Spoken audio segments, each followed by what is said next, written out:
Your boy's back with the ultimate breakdown of the shot that started the war. Today we diving deep into Kendrick's Like That verse and why it was the most calculated surprise attack in hip-hop history. This wasn't just a verse, this was a declaration of war disguised as a guest appearance that caught the entire industry off guard. What I'm about to show y'all ain't just about bars, this about strategy. This about how Kendrick used Future and Metro's platform to launch the most devastating assault on hip-hop's hierarchy. This was psychological warfare at its finest, and most people didn't even see it coming. The timing was so perfect it felt like Kendrick had been planning this for years. While Drake and Co were comfortable sitting on their thrones, Kendrick was in the shadows preparing to flip the table. This verse didn't just start a beef, it started a revolution.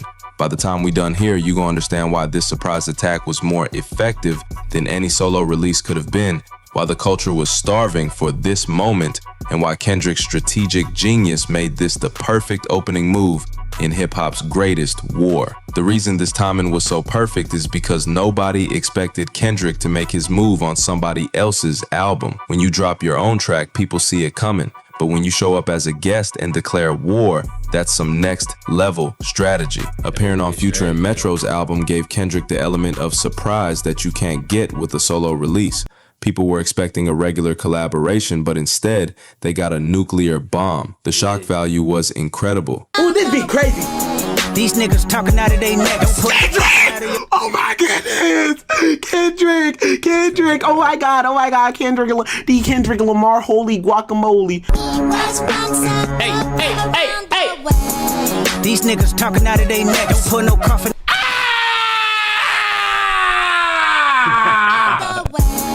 These niggas talking out of their neck. Don't put no coffin out of your mouth. I'm way too paranoid for a threat. Hey, let's get it, bro. DOT. Yeah, he's stepping on that joint, dog. He stepped all over that joint. Take another bottle. Hey, talking out of their neck. Don't put no coffin out of your mouth. I'm way too paranoid for a threat. Hey, let's get it, bro. DOT. Hold on. Can't keep stepping. Hey, why Kendrick just popped it like that? What the? Bro, DOT, the money. Using someone else's platform was genius because it showed Kendrick didn't need his own stage to make a statement. He could walk into anybody's house and take over the whole party. That's some alpha energy right there. Facts. Now, what I need for y'all to do is take a second, drop a like, drop a comment. Let me know what y'all think about this. Hit that hype button. It's your boy Jet Ski G back with another banger, and we gotta look at like that because this was the nuclear bomb that started all of this. Let's get right back into it. You know, I don't like to hold y'all too long. Hit that subscribe button, family. Let's go. Advantage was that people weren't mentally prepared for war. They were just listening to a Future and Metro album, vibing to the music, and then bam, Kendrick hit them with the most devastating verse of the decade. This was more impactful than a solo release because it felt organic. It didn't feel like Kendrick was trying to start drama. It felt like he was just being honest about how he felt. The authenticity made it hit harder. If you ready for this deep dive into hip-hop's most strategic war declaration, show your boy some love with a like. We about to break down how Kendrick read the code perfectly. But let's talk about the cultural moment, because hip-hop had been in a drought when it came to authentic competition. The culture was starving for real beef, real rivalry, real competition that felt genuine. For years, hip-hop had been lacking that competitive spirit that made the culture great. Everything felt too friendly, too corporate, too safe. The culture needed somebody to bring back that hunger. The difference between manufactured drama and genuine rivalry is huge. Most beef in recent years felt fake, felt like it was created for attention rather than coming from a real competitive spirit. But this felt real. Hip-hop was in a famine when it came to authentic competition. Artists were too comfortable being friends, too comfortable sharing the spotlight, too comfortable with the status quo. The culture needed a shakeup. This moment revitalized competitive rap in a way that nothing had in years. Suddenly, being the best mattered again. Suddenly, artists had to prove themselves instead of just coasting on popularity. The culture was hungry for this type of energy. Fans had been waiting for somebody to step up and say, "I'm the best and I'm willing to prove it." Kendrick gave them exactly what they were craving. This wasn't just about Kendrick versus Drake and Cole. This was about bringing back the competitive spirit that made hip-hop great. This was about reminding everybody that being nice ain't the same as being the best. But the spicy talk buildup had been happening for years. This wasn't a random outburst. This was the result of years of subliminal shots and indirect references that finally reached a boiling point. For years, there had been tension brewing under the surface. Little comments here and there, subliminals in songs, indirect references that made people wonder if there was real beef or just friendly competition. Certain collaborations and statements had been building tension for a long time. When artists work together but there's underlying competition, it creates an energy that eventually has to be released. Make sure y'all hit that subscribe button if you want more content that breaks down the psychology behind hip-hop's greatest moments. We analyzing the mental warfare. The tipping point that made Kendrick respond was probably a combination of factors. Maybe it was something somebody said. Kendrick started out already. These niggas been talking. Out of your mouth, I'm way too paranoid for a threat. Hey, let's get it, bro. Whoa, who threatened Kendrick? Who threatened Kendrick? Ooh, don't pull them coughing out your mouth. I'm way too paranoid for a thread. It's so fucking crazy. That means if you threaten me, it's a rap. Te jodiste. That's Spanish for you yourself. I'm gonna get at you first. I'll end your life just for the thread. Maybe just it was so the I don't way have to the deal culture with was whatever might be moving. coming in the Maybe future. it was just time to make his position Staying clear. quiet was no longer an option because silence can be interpreted as weakness. can be. In hip-hop, if you don't defend your position, people assume you can't. Kendrick had to speak up or risk being overlooked. The buildup made the explosion even more powerful. When tension builds for years and finally gets released, it hits with the force of a tsunami. All that stored energy came out in one devastating verse. But the paranoia and threat assessment aspect showed Kendrick's competitive psychology. When he said he was too paranoid for threats, he was revealing his mindset as a competitor. The mindset behind being too paranoid for threats shows somebody who's always thinking, always analyzing, always preparing for competition. That's the mindset of a true champion. This revealed Kendrick's competitive psychology in a way that most artists don't show. He wasn't just confident, he was strategic. He was thinking like a general planning for war. The difference between confidence and paranoia in hip-hop is important. Confidence says, I'm the best. Paranoia says, I'm the best, but I'm always watching for somebody trying to take my spot. Strategic thinking versus reactive responses is what separates champions from pretenders. Kendrick wasn't just reacting to disrespect, he was making calculated moves to maintain his position. This type of paranoia is actually healthy in competitive environments. It keeps you sharp, keeps you hungry, keeps you from getting too comfortable. Kendrick was showing his champion mentality, but the goofy critique was some of the most devastating industry commentary we've heard in years. When Kendrick talked about being goofy with a check, he was making a profound statement about the culture. What goofy with a check really meant was that commercial success doesn't equal artistic credibility. You can make all the money in the world and still be considered goofy by the culture. This highlighted the tension between mainstream appeal and hip-hop authenticity. Just because you're popular doesn't mean you're respected. Just because you're rich doesn't mean you're real. BOT, the money, power, respect. The last one is better. Say yes, a lot of goofies with a check. I mean, Wait a minute. That's a fact. It's a lot of goofies with a check. Drake, he's calling you a goofy. Jermaine Cole, he's calling you a goofy. I'm not. I didn't say this. Don't look at me like that. He's saying this. I don't know how many people caught that. A lot of goofies with a check means, yeah, also a lot of trash people that get a check. But who the f is Drake signed to? Or who is he sponsored with? Nike. A lot of goofies with a check. If you appreciating this breakdown of hip-hop's most cutting cultural commentary, smash that like button. We exposing the truth about authenticity versus success. This line resonated with purists. And shout out my man Mike Drop TV. Make sure y'all hit a like, subscribe over there. Hit that like, subscribe over here. Let's get right back into it, y'all. Because it spoke to something they'd been feeling for years. The idea that commercial success was being confused with artistic greatness. Kendrick was speaking for the culture. The critique was so effective because it was true. There were artists making millions but still being seen as goofy by the people who really understand hip-hop. Money can't buy respect.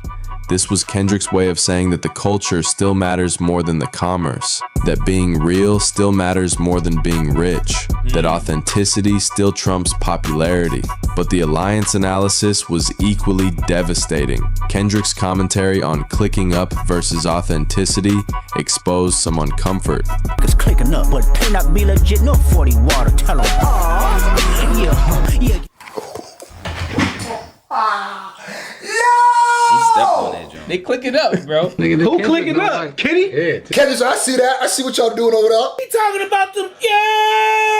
Yo, he gotta be. Who else? Uncomfortable truths about the industry.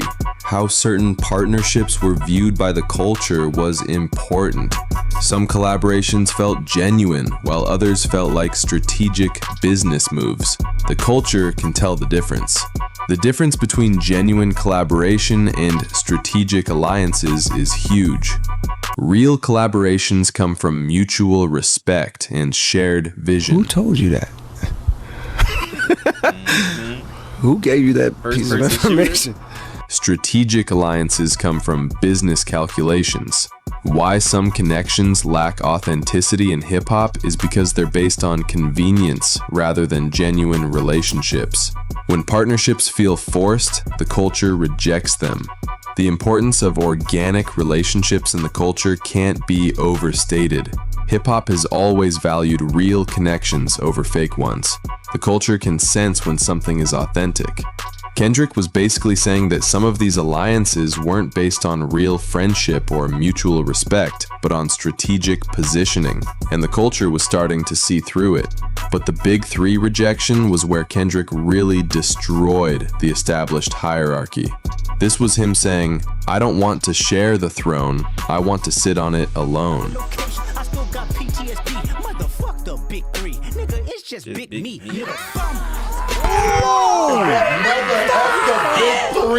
Seriously, Kendrick? J. Cole said, pretty much, who's the best three right now? Is it K-Dot, Aubrey, or me? Me. Big Three like we started a league. Right? Okay, here comes Kendrick. I excluded everybody. F your Big Three. Nigga, it's Big B. I'm better than both of you niggas. J. Cole, you not even in the conversation. Who the hell you think you are? The Big Three concept was dismantled with one verse was incredible. For years, people had been comfortable with the idea of three kings. Kendrick said, "Nah, there's only room for one." Why Kendrick rejected the shared throne mentality shows his competitive spirit. True champions don't want to share greatness. They want to define it. They want to be the standard. The psychological impact of claiming sole dominance was massive. It forced everybody else to either accept his claim or challenge it. There was no middle ground. Make sure you subscribe if you want more content that analyzes the psychology of greatness and what separates champions from competitors. This changed the conversation about rap's top tier completely. Instead of debating who belonged in the Big Three, people started debating who could challenge Kendrick's claim to be the only king. The rejection of shared success narratives was powerful because it showed Kendrick's hunger. He wasn't satisfied with being one of the best. He wanted to be the best. But the work critique and cultural references showed Kendrick's artistic sophistication. When he referenced Prince versus Michael Jackson, he was making deep cultural commentary. How previous work was characterized showed Kendrick's ability to analyze and critique at the highest level. He wasn't just throwing insults, he was making artistic assessments. The Prince versus Michael Jackson comparison was genius because it spoke to different approaches to artistry. It did. Prince was the purist, Michael was the populist.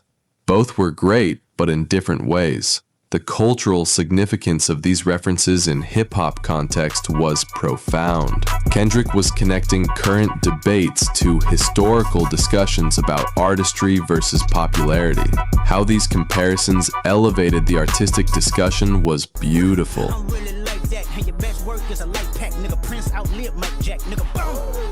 Ooh. Prince outlived Mike Jack. I just got that. Drake said I might Jack beat it. But he's using the flow too. What he mean by that? Drake always compares himself, or didn't. In the song, he said he's like Michael.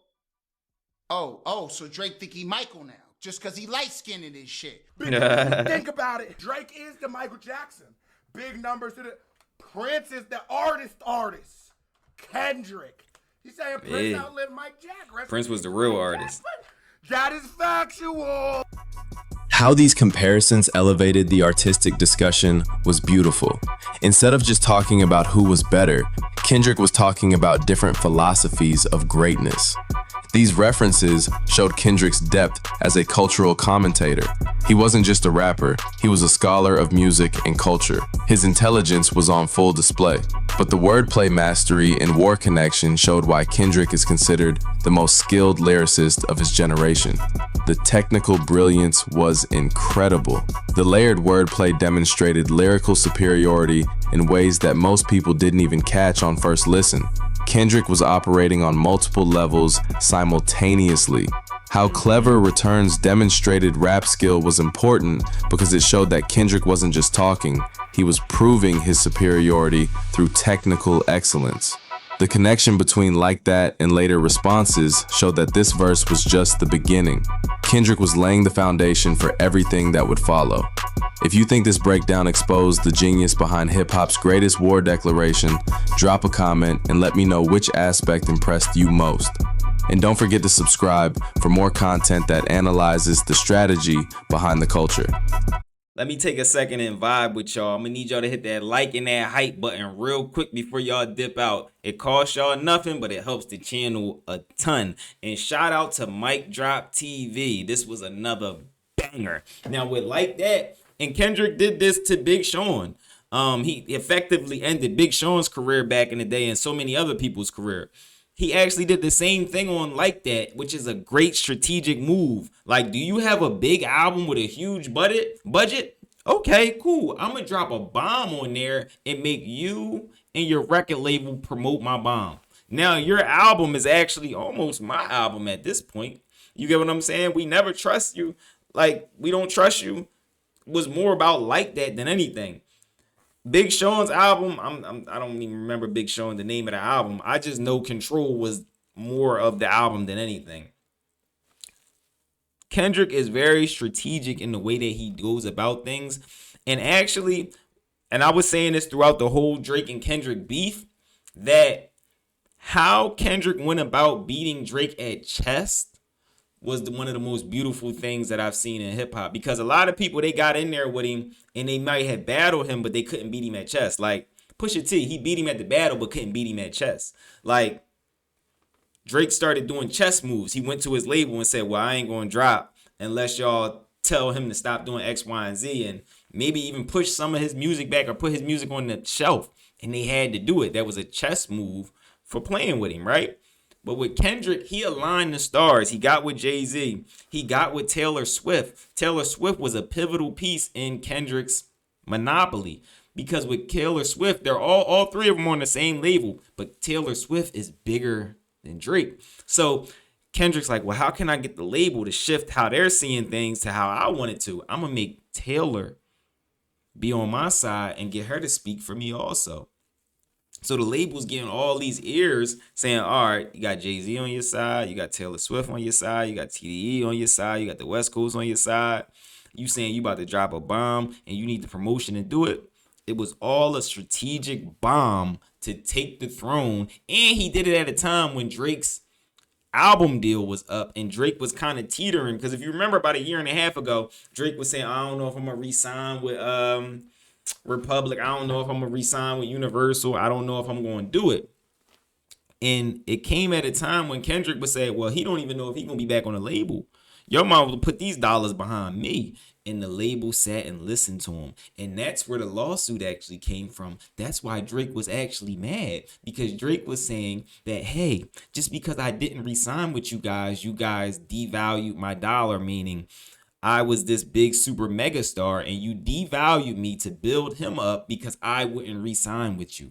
That's where he was really mad, y'all. He can say it's about other stuff, but that's what he was really mad about. And he's still salty about that. He's seething about that. So what I need y'all to do right now is drop a like, drop a comment. Let me know if y'all still listen to Like That. I still listen to Like That. I think it's a bomb. Every time Kendrick's verse comes on with those samples in the background, we gonna turn up every time to that, because that was a banger. And he got Drake up out of here with that. So it's your boy Jet Ski G. If ain't nobody told you they love y'all, you know I love y'all. I'm also gonna drop 2 more bangers, one right here, one right here. Now the one over here is actually going to be about how Drake is now trying to use NBA Youngboy like he uses everybody else, because he's a colonizer and a culture vulture, for his Iceman album and Iceman rollout after he was just hating on NBA Youngboy. So I'm gonna see y'all in the next videos. I'm out, y'all.